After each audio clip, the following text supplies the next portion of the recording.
And welcome to Flexible Games, where today we are covering Factorio and specifically the map editor. I've had a lot of requests on how to make a map in Factorio, and this is the video for you. Alright, so we're just going to jump into a new map.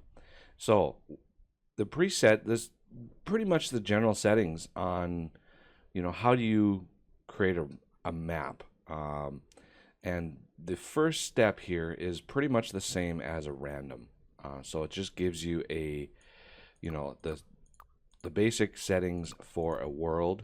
So, if you want to start a map, and you can always customize it later on. But for us, we're going to customize it here. I want to create a new map for the multiplayer Factorio streams that I've been doing.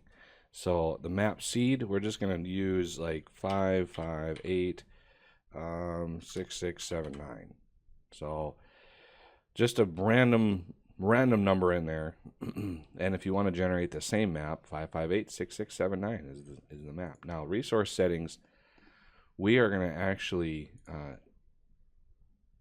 move this. I want the next map for the multiplayer game, I think, is going to be more of a rail world map. So I want low on these, and I'm going to do very low on all of our resources because I want to manually put the resources in. And these extra resources, make sure when you want to start a map, make sure that all of the mods that add ores are enabled in the game before you start this process. So I'm going to set this to very, very low, and then we're going to customize thorium ore that's not really used right now, I don't think. So crude oil, and then enemy bases, I'm going to set to low, and I think that's going to be good. We're going to do a big starting area because this is going to be for multiplayer game, and I want to be able to get some stuff going here. So we're going to do only in starting area on water. So the advanced settings, this is going to be something that's just what you want to do. So if you want to disable enemy expansion in this map, disable pollution or evolution, this is where you do it, and this is also where you customize those options, as well as recipe difficulty, technology difficulty, and technology price multiplier. So in this map, I'm going to create, this is going to be more of a rail world. So I want the diffusion ratio. So we're gonna up the diffusion and the dissipation rate. So the dissipation rate is how fast it dissipates. And then evolution, we're going to up the evolution destroy factor. So they're really going to evolve fast when we start killing them. Actually, I want to max that out. So when we start killing biters, the destroy factor is going to kick in, and that's going to up evolution really fast. And the pollution factor, I'm gonna dial that way down. Okay, so enemy expansion. This is the general size, and cooldown I want to be like 10 minutes. So minimum cooldown. So they won't expand for 10 minutes to a maximum of 60 minutes. So we're gonna generate the map now, and we're gonna go in. And here it is. So obviously there's chunks that need to be rendered, and all of these areas, depending on how you're going to do your map, this is pretty straightforward. So the water is in the starting area, that's fine. And now when you want to create some feature, you want to expand water, it's basically based on sort of like a palette system. So if I don't want this water here, so I can set, I think it's medium dry grass. Yeah, see, it's the same or similar. So you just paint over it, and the game sort of takes it over from there and smooths out everything. So I'm going to take out all this water, and then you can set the brush size. So I want a size like 8 just to clear out the rest of this water. So we're going to set up a map here just like that. And if you want, I'm pretty sure that's a different grass, and this is just regular grass. If you want to blend it in a little bit better, you know, just sort of take your time with it, and you can kind of square everything off like that. Okay, so moving on. For ores, same sort of thing. So we have different options. We have a spray gun, we have a brush, and we have a cursor. The cursor allows you to place ore one square at a time, and you can raise up or lower down. You can see up in the way top right the amount that it says that the ore has. Another way to do it is the paint brush, and that is basically one click. Like every click will up it.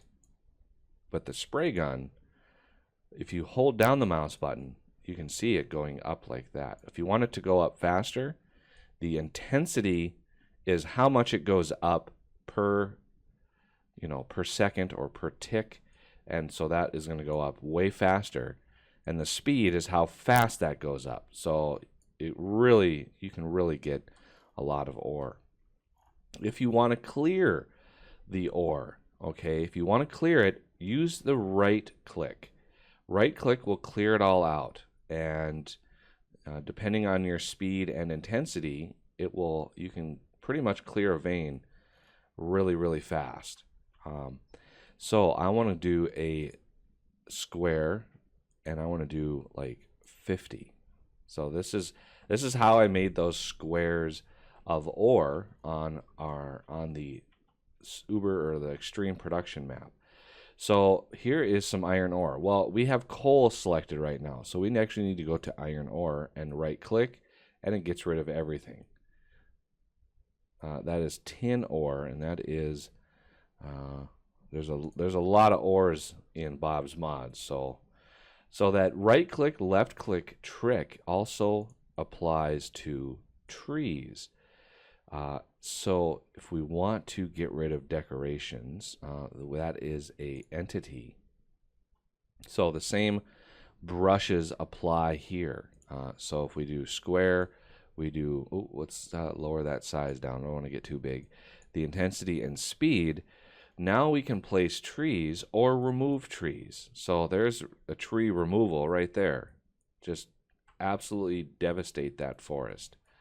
So that just gets rid of all the trees, and you can individualize it as well. You can individualize which trees you clear by selecting the individual tree. And if there's none of those trees around, it won't clear anything out. So if we want to select just those trees, we can just clear those trees and thin out the base. So it really clears a whole lot out and allows you to kind of get underneath there. Again, if you want to clear all the trees, it's kind of hard to get back to that tree clearing, everything sort of set up.